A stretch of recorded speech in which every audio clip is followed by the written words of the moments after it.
फाउंडेशनचे संस्थापक अध्यक्ष तथा माजलगाव नगरपरिषदेचे माजी नगराध्यक्ष आणि युवा उद्योजक तौफिकभाई पटेल यांच्या वाढदिवसानिमित्त आज आपल्या शाळेत खरोखरच आरोग्यदूतचं काम करणारे आरोग्यदूत नाही तर प्रत्यक्ष एक काय म्हणतो त्याला देवदूत हे देवदूत आहेत.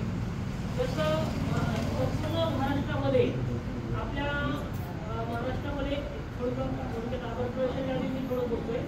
आपल्या महाराष्ट्रामध्ये आरोग्यदूतच्या माध्यमातून एवढं मोठं काम झालेलं आहे की कोणत्याही आजाराचं जर माहीत झालं एखादा आजार आहे आणि त्याच्यावरती त्याला उपचार हवा आहे, त्याला मदत हवी आहे, मग ती आर्थिक असो तिथल्या दवाखान्याची असो किंवा कोणत्याही प्रकारची मदत असो, माननीय एकनाथजी शिंदे साहेब उपमुख्यमंत्री महाराष्ट्र राज्य यांच्या मार्गदर्शनाखाली हे जे व्यक्ती आहे हे थोर आहे, यांचं काम खूप मोठं आहे, संपूर्ण महाराष्ट्रामध्ये आहे आणि ते आज आपल्या शाळेत उपस्थित आहेत. हे आपल्या सगळ्यांचं खूप मोठे भाग्य आहे. त्या सगळ्यांचं मी आपल्या सगळ्यांच्या वतीनं टाळ्या वाजवून सर्वप्रथम